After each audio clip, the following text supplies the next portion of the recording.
Hello students, welcome to my class quality achiever. और मैं आपके साथ यहाँ डॉक्टर शालिनी हूँ। आज की क्लास का हमारा टॉपिक है आर्टिकल 13।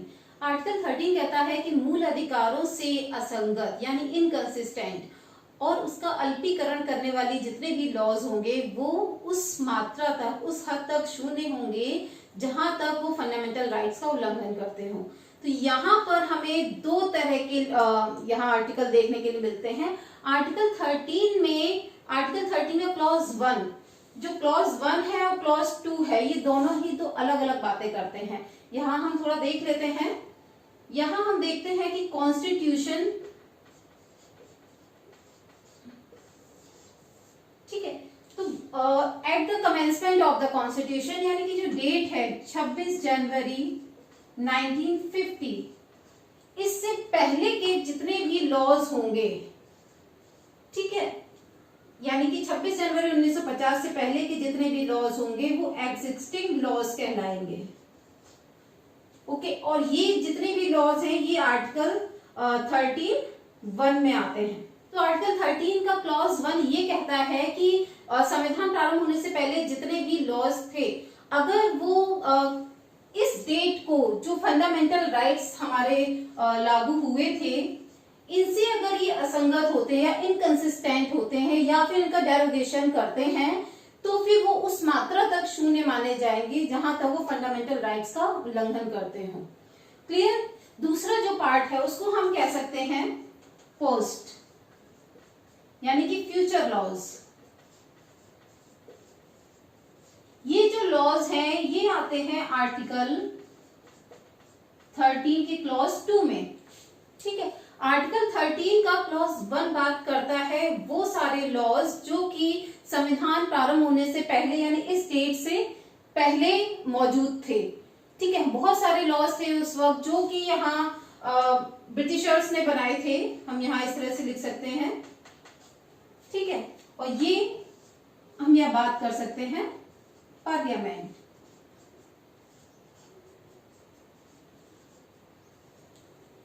ओके, ये जो लॉज थे जो आर्टिकल 13 के क्लॉज 1 में जिनकी बात हो रही है ये बनाए गए थे ब्रिटेन के द्वारा, और जो ये क्लॉज हैं जो कि आर्टिकल 13 के क्लॉज 2 में हैं, ये सारे लॉज जो हैं ये पार्लियामेंट ऑफ इंडिया के थ्रू बनाए गए थे, जो कि संविधान प्रारंभ होने के बाद लागू हुए हैं। और फंडामेंटल राइट्स में बेसिकली बहुत सारे राइट्स को शामिल किया गया।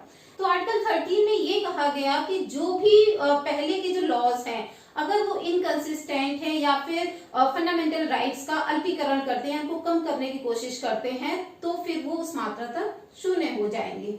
और इसके बाद आर्टिकल जो 13 का क्लॉज 2 है ये यहाँ कहता है कि वो सारे कानून, वो सारे लॉज जो कि पार्लियामेंट ऑफ इंडिया ने बनाए हैं, अगर ये फंडामेंटल राइट्स का उल्लंघन करते हैं तो ये भी उस मात्रा तक शून्य होंगे जहां तक वो फंडामेंटल राइट्स का अल्पीकरण या फिर उसको इनकंसिस्टेंट करते हैं, उनको कम करने की कोशिश करते हैं।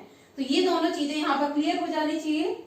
तो यहाँ इन दोनों ही आर्टिकल्स में डिफरेंस ये है कि आर्टिकल 13 का क्लॉज 1 प्री कॉन्स्टिट्यूशनल लॉज की बात करता है और आर्टिकल 13 का क्लॉज 2 ये पोस्ट कॉन्स्टिट्यूशनल लॉज की बात करता है। इन दोनों में डिफरेंस ये है। ओके, तो अब हम बात करते हैं आर्टिकल 13 के क्लॉज 3 के बारे में, जो कि मीनिंग ऑफ लॉ के बारे में बताता है, यानी कि विधि की परिभाषा क्या है। अब जब हमने बात कर ली क्लॉज 1 और क्लॉज 2 में कि क्या है laws before constitution and post constitution, ठीक है, तो अब हम बात कर लेते हैं कि वो सारे लॉज हैं क्या, इन लॉज के अंतर्गत क्या क्या आता है। तो इन लॉज के अंतर्गत आते हैं वो सारे ऑर्डिनेंसेस, वो सारे ऑर्डर्स, बायलॉज, रूल्स, रेगुलेशंस, जितने भी प्रथाएं हैं, जितनी भी रूढ़ियां हैं, यूसेजेस हैं, कस्टम्स हैं, ये सारी चीजें इनमें आती हैं।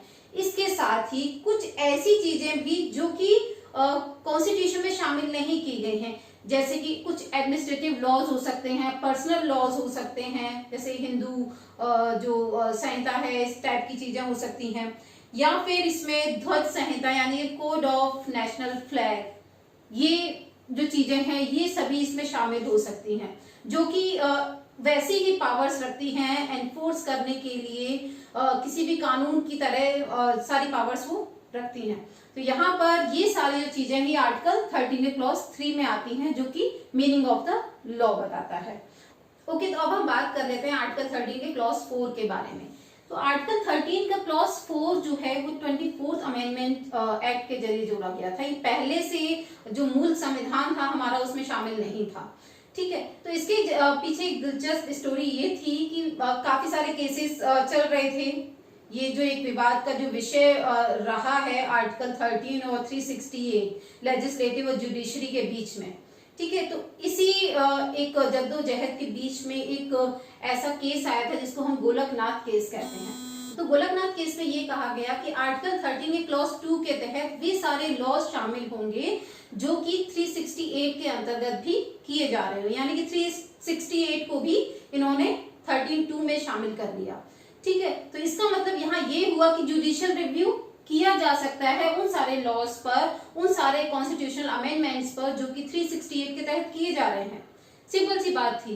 तो इस केस को यहाँ पर चुनौती दी गई, 24th अमेंडमेंट एक्ट लेकर आए और इसमें एक ऐसा पार्ट जोड़ दिया गया आर्टिकल 13 4th कॉन्स्टिट्यूशन में, जिसमें क्लियरली ये कह दिया गया कि आर्टिकल 13(2) में प्रयुक्त विधि या फिर इसकी कोई भी बात आर्टिकल 368 पर प्रभावी नहीं होगी। क्लियरली ये बात यहाँ पर कह दी गई थी और इसी बात को यानी कि 24th कॉन्स्टिट्यूशन अमेंडमेंट को वैध ठहराया गया था केशवानंद भारती केस में। ठीक है, ये सारे केसेस हम लोग अभी डिस्कस करेंगे। तो अब बात करते हैं हम कि आर्टिकल 13 जो है इसके बेसिकली 3 सिद्धांत माने जाते हैं, 3 डॉक्ट्रिन्स हैं जो कि है doctrine of severability, doctrine of eclipse and doctrine of waiver. Doctrine of severability की बात करते हैं यानी कि पृथक्करणीयता का सिद्धांत जो है, इसमें ये कहा गया है कि अगर किसी एक्ट, किसी भी अधिनियम, किसी भी लॉ जो कि before the commencement of the constitution है, ठीक है, तो इसमें अगर कोई भी पार्ट ऐसा है किसी भी कानून का, किसी भी एक्ट का, किसी भी अधिनियम का जो कि फंडामेंटल राइट से असंगत है, इनकंसिस्टेंट है, ठीक है, या फिर उसका अल्पीकरण करता है, तो हम सिर्फ उतने ही भाग को अलग करेंगे जो कि फंडामेंटल राइट से असंगत है। पूरे पार्ट को हम अलग नहीं करेंगे। ठीक है, हम उतने ही पार्ट को हटाएंगे जो कि फंडामेंटल राइट से अलग है। सपोज करते हैं कि ये पूरा एक्ट है, ठीक है, तो इसका अगर 75% जो भाग है ये अगर फंडामेंटल राइट से मैच करता है, उसके साथ संगत है, और इसका 25% जो भाग है ये फंडामेंटल राइट के साथ असंगत यानी इनकंसिस्टेंट है, तो हम इतने पार्ट को हटा देंगे और बाकी का ये जो पार्ट है इसको हम एक्सेप्ट कर लेंगे, यानी कि इसको हम अपने लॉ में शामिल रखेंगे। ठीक है, तो ये जो है वो कहलाता है डॉक्ट्रिन ऑफ सेवरेबिलिटी। तो अब बात करते हैं डॉक्ट्रिन ऑफ एक्लिप्स की, यानी कि आच्छादन या ग्रहण का सिद्धांत। ठीक है, तो इस डॉक्ट्रिन में ये कहा गया कि जो भी संविधान के पहले के लॉज हैं वो पूरी तरह से खत्म नहीं किए जाएंगे अगर वो फंडामेंटल राइट से असंगत हैं। तो यहाँ पर 2 तरह की बात कही गई थी। पहला तो यहाँ ये कहा गया था कि संविधान के पूर्व की जो भी विधियां हैं वो सभी उन मामलों के लिए वैध होंगी जो कि संविधान से पहले हुए हैं। ठीक है, लेकिन उनके बाद यानी कि 26 जनवरी 1950 के बाद अगर वो फंडामेंटल राइट से असंगत हैं तो फिर वो शून्य मानी जाएंगी, यानी कि वो खत्म मानी जाएंगी। ठीक है, यानी कि संविधान से पहले के मामलों पर तो वो वैध होंगी, लेकिन बाद के जो भी मैटर्स हैं उनके लिए वैध नहीं होंगी अगर वो फंडामेंटल राइट से मैच नहीं करते हैं। तो दूसरा पार्ट ये है कि अगर फंडामेंटल राइट में किसी तरह का अमेंडमेंट होता है और उसके बाद पहले का कोई लॉ उसमें चेंज कर दिया जाता है और संविधान के अनुकूल है, फंडामेंटल राइट के वो अनुकूल है, तो फिर से वो एनफोर्सेबल हो जाएगा, उसको हम एक्सेप्ट कर सकते हैं।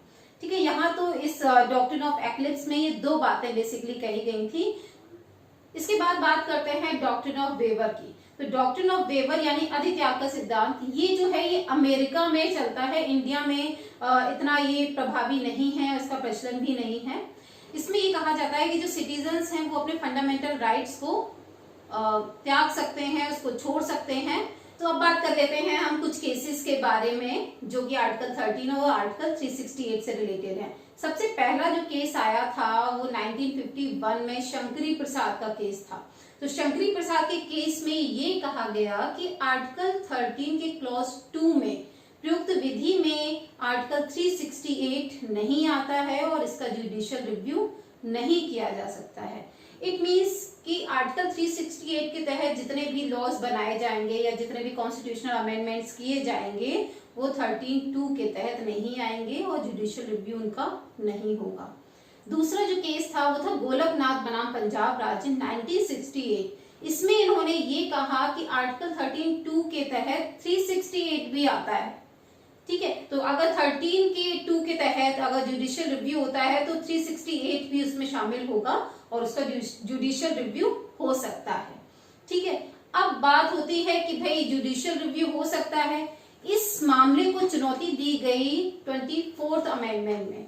24th अमेंडमेंट के जरिए गवर्नमेंट ने यानी लेजिस्लेटिव ने आर्टिकल 13(4) संविधान में ऐड किया, जिसमें क्लियरली ये कह दिया गया कि आर्टिकल 13 के क्लॉज 2 की कोई भी बात 368 पर अप्लाई नहीं होगी।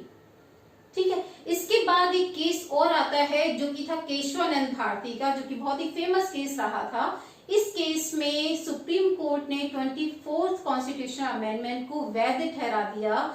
ठीक है, और इसमें उन्होंने ये भी कहा कि जितने भी लॉज जो 368 के तहत बनाए जाएंगे वो 13(2) के तहत नहीं आएंगे, उनका जुडिशियल रिव्यू नहीं हो सकता। लेकिन यहाँ पर उन्होंने एक शर्त ये थी कि जितने भी लॉज बनाए जाएंगे वो फंडामेंटल राइट्स का उल्लंघन ना करते हो, इसके साथ ही जो भी संविधान का मूल ढांचा है, बेसिक स्ट्रक्चर है, उसमें कोई भी चेंजेस नहीं किए जाने चाहिए। ठीक है, तो ये केशवानंद भारती केस में सुप्रीम कोर्ट का डिसीजन था। तो आज की क्लास में आई होप सो आपको काफी अच्छी चीजें सीखने को मिली होंगी। So keep watching my videos and thank you so much. Bye bye.